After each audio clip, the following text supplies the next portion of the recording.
অর্থ পাচার ও গণহত্যা মামলার আসামি বেনজির দুবাই গ্রেফতার, দ্রুত দেশে ফিরিয়ে আনা হবে স্বরাষ্ট্রমন্ত্রী। রামিসা হত্যা মামলায় 2 আসামির হাইকোর্টে আপিল, আবু সাইদ হত্যা মামলায় পূর্ণাঙ্গ রায় প্রকাশ।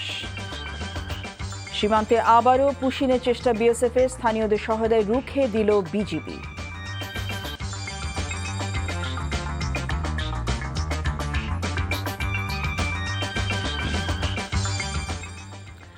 আসসালামু আলাইকুম, জসিন্তা জিনিয়া স্বাগত জানাচ্ছি এনটিভির সন্ধ্যার খবরে। ক্রাউন সিমেন্ট শিরোনাম দেখছিলেন, এবার পুরো খবর।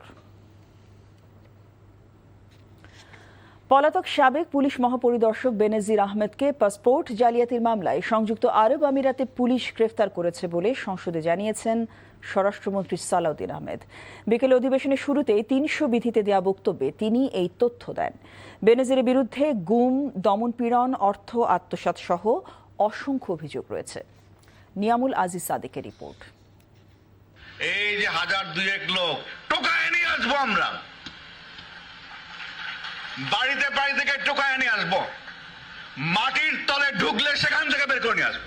এই মাসের 12 তারিখে সংযুক্ত আরব আমিরাতের স্বরাষ্ট্র মন্ত্রণালয়ের director general of federal criminal police NCB Abu Dhabi থেকে মেইলের মাধ্যমে সরকারকে জানায়, দুর্নীতির একটি মামলায় সাবেক পুলিশ মহাপরিদর্শক বেনজির আহমেদকে গ্রেফতার করা হয়েছে। বর্তমানে তিনি সেখানে আছেন। এনসিবি আবুধাবি এ তথ্য জানিয়ে সংসদের স্বরাষ্ট্রমন্ত্রী বলেন, খুব দ্রুত বেনজিরকে দেশে ফিরিয়ে আনার প্রক্রিয়া শুরু হয়েছে। বেনজির আহমেদের বিরুদ্ধে দণ্ডবিধির 420, 467, 468, 471 এবং বাংলাদেশ পাসপোর্ট অর্ডার 1973 11 ধারার সেকশন 11 মামলা বিচারাধীন রয়েছে। প্রত্যার্পণের জন্য প্রয়োজনীয় মামলা, গ্রেফতারি পরোয়ানা ও তদন্ত সংক্রান্ত দলিলাদি প্রস্তুত, স্বরাষ্ট্র মন্ত্রণালয় কর্তৃক এক্সট্রাডিশন প্রপোজাল প্রস্তুত ও অনুমোদন এবং পররাষ্ট্র মন্ত্রণালয়ের মাধ্যমে ইউএই কর্তৃপক্ষের নিকট কূটনৈতিক চ্যানেলে আনুষ্ঠানিক এক্সট্রাডিশন রিকোয়েস্ট প্রেরণ করে এনসিবি আবুধাবির সাথে সমন্বয়পূর্বক অতি দ্রুতই তাকে বাংলাদেশে নিয়ে আসা হবে। বেনজির 2020 থেকে 2022 সাল পর্যন্ত পুলিশের সর্বোচ্চ পদ পুলিশ মহাপরিদর্শকের দায়িত্ব পালন করেন। এ সময় বিরোধী মত দমনের নামে নির্বিচারে গ্রেফতার, অত্যাচার, জমি দখলের অভিযোগ আছে। বিএনপি সহ বিরোধী রাজনৈতিক দলের অফিস দখল করে বোমা পাওয়ার নাটক মঞ্চস্থ করা ছিল তার নিত্য নৈমিত্তিক কাণ্ড। আর র্যাবের মহাপরিচালক থাকার সময় বিচার বহির্ভূত হত্যাকাণ্ড সহ অসংখ্য অপরাধে তার সম্পৃক্ততার অভিযোগে সে সময় র্যাবের উপর নিষেধাজ্ঞা দেয় যুক্তরাষ্ট্র। ডিএমপি কমিশনার থাকার সময় শাপলা চত্বরে হেফাজতের সমাবেশে গণহত্যার নেতৃত্ব দেন বলে অভিযোগ তার বিরুদ্ধে। আইনশৃঙ্খলা বাহিনীর শীর্ষ পদে থাকার সুযোগে অবৈধভাবে শত কোটি টাকার মালিক বনে যান তিনি। সাধারণ মানুষের জমি দখল করে রিসোর্ট তৈরি, ব্যাংক ব্যালেন্স আর বিপুল অঙ্কের অর্থ বিদেশে পাচার করার অকাট্য তথ্য প্রমাণ পায় দুর্নীতি দমন কমিশন। দেশে বিচারের মুখোমুখি হওয়া থেকে নিজেকে আড়াল করতে 2024 সালে বেনজির আহমেদ দেশ ছেড়ে পালিয়ে যান। Niamul Aziz Sadek, NTV news, Dhaka. বেনজির আহমেদকে দেশে ফেরাতে সরকারের সাথে সমন্বয় করে কাজ করবে দুর্নীতি দমন কমিশন দুদক। বিকেলে দুদক কার্যালয়ে কথা জানান সংস্থার উপপরিচালক আক্তারুল ইসলাম। তিনি জানান, বেনজিরের বিরুদ্ধে দুর্নীতির অভিযোগে 6টি মামলা করে দুদক, যার মধ্যে পাসপোর্ট জালিয়াতির মামলায় গত বছর ইন্টারপোলের রেড নোটিসের প্রেক্ষিতে সাবেক এই আইজিপিকে গ্রেফতার করা হয়। দুদকের ইতিহাসে রেড অ্যালার্টের মাধ্যমে কোনো আসামি গ্রেফতারের ঘটনা এটি প্রথম। 2024 সালের অক্টোবরে বেনজিরের বিরুদ্ধে দুদকের মামলায় বলা হয়, সরকারি চাকরিজীবী হওয়া সত্ত্বেও পরিচয় গোপন করে ক্ষমতার অপব্যবহার করে বেসরকারি চাকরিজীবী পরিচয়ে সাধারণ পাসপোর্ট গ্রহণ করেন বেনজির।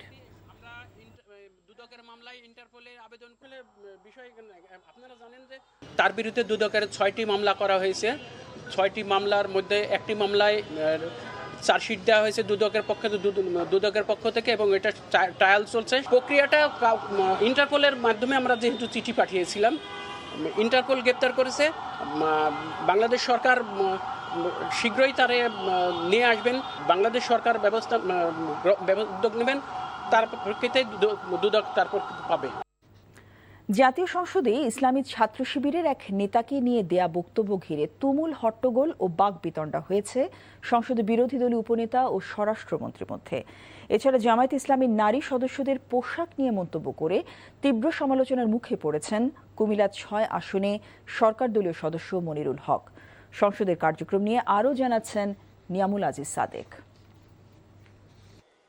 সম্প্রতি কুমিল্লা থেকে নিখোঁজ ছাত্র শিবিরের নেতা আন্তর্জাতিক সম্পাদক জিশান মিয়া প্রধানের নিখোঁজ নিয়ে বক্তব্য দেন স্বরাষ্ট্রমন্ত্রী সালাউদ্দিন আহমেদ। জিশান মিয়া প্রধান তার পূর্ব পরিচিত ও ঘনিষ্ঠ জনক সিকান্দর আলীর ওষুধের দোকান হতে বাচ্চা নষ্ট করার, ভ্রূণ নষ্ট করার ট্যাবলেট ক্রয় করে ভিকটিম মেয়েটিকে খাওয়ায়। 2-3 দিন পরে ভ্রূণ নষ্ট হওয়ায় ওষুধ সেবনের ফলে ভিকটিমের প্রচন্ড রক্তক্ষরণ শুরু হলে এটা আমরা মনে করলাম এই ঘটনা জাতির সামনে প্রকাশ করা দরকার। তার এই বক্তব্যের জেরে সংসদের বিরোধী দলীয় উপনেতা তীব্র আপত্তি জানান। 300 বিধিতে সম্পূরক প্রশ্নের সুযোগ না থাকায় এ নিয়ে শুরু হয় হট্টগোল।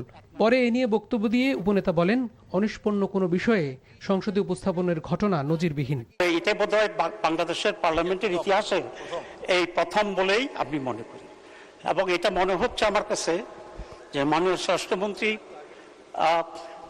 একটি দলকে কন্ডেম করার জন্য ইন্টেনশনালি এটা এখানে প্রেস করেছে। ঘটনাটা যেটা হয়েছে, আমি এখন জানতে চাচ্ছি যে জিশান এখন কোথায় আছে। পরিস্থিতি নিয়ন্ত্রণে আনতে ডেপুটি স্পিকার কায়সার কামাল সংসদে রুল দেন। বিবৃতি দেওয়ার পরে কুমিল্লার সংসদ সদস্য মনিরুল হকের জামায়াত ইসলামীর নারী এমপিদের পোশাক নিয়ে নেতিবাচক বক্তব্য নিয়ে আবারও উত্তপ্ত হয় সংসদ। মেধাবী দুইজনের বক্তৃতা শুনছি, আগামী দিনে কিছু করতে পারবে, ভবিষ্যৎ আছে, লেখাপড়া জানা, কিন্তু বুঝলাম না তো কারা আপনারা ভিতরে কে?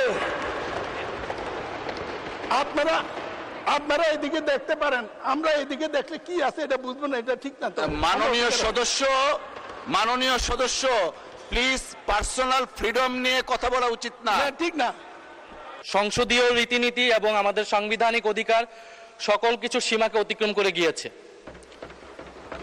উনি ওনার বক্তব্যে প্রথমত সংসদের বিরোধী দলীয় উপনেতা ওনার স্ত্রীকে নিয়ে উনি কটাক্ষ করেছেন। মাননীয় স্পিকার, প্রত্যেকটা ব্যক্তির গণতান্ত্রিক রাষ্ট্রে তার ধর্মীয় স্বাধীনতা রয়েছে, পোশাকের স্বাধীনতা রয়েছে। উনি একজন সংসদ সদস্য হিসেবে সেই স্বাধীনতাকে লঙ্ঘন করে এই ধরনের হীন বক্তব্য দিয়েছেন, ওনার হীন মানসিকতার পরিচয় পেয়েছে। রোববার বিকেলে 2025-26 অর্থ বছরের সম্পূরক বাজেটের উপর সাধারণ আলোচনা শুরু হয়। Niamul Aziz Sadek, NTV news, Dhaka. করের আওতা বাড়ানোর অংশ হিসেবে প্রান্তিক ব্যবসায়ীদের বেচাকেনার উপর কর দিতে হবে বলে জানিয়েছেন জাতীয় রাজস্ব board chairman Abdur Rahman Khan. Economic reporters forum ERF এর বাজেট বিশ্লেষণ সেমিনারে তিনি কথা জানান। তবে হয়রানি রোধে এই শ্রেণী করদাতাদের রিটার্ন দিতে হবে না, একই সাথে তাদের ব্যবসায়ের হিসাব রাখার জন্য একটি সফটওয়্যার তৈরি করে দেওয়া হচ্ছে বলেও জানান এনবিআর চেয়ারম্যান। করদাতাদের কাছ থেকে জোর করে নয়, বরং সম্পর্ক তৈরি করে রাষ্ট্রের উন্নয়নে অর্থ নেওয়া হবে বলেও জানান তিনি। বিনিয়োগ বাড়ানোর জন্য প্রস্তাবিত বাজেটে নীতিগতভাবে অনেক পরিবর্তন আনা হয়েছে বলেও জানান আব্দুর রহমান খান। ইসলামী ব্যাংক নিয়ে ষড়যন্ত্র মেনে নেওয়া হবে না বলে হুঁশিয়ারি দিলেন ব্যাংকটির গ্রাহকরা। সকালে রাজধানীর দিলকুশা এলাকায় ব্যাংকটির প্রধান কার্যালয়ের সামনে অবস্থান কর্মসূচিতে এ হুঁশিয়ারি দেন তারা।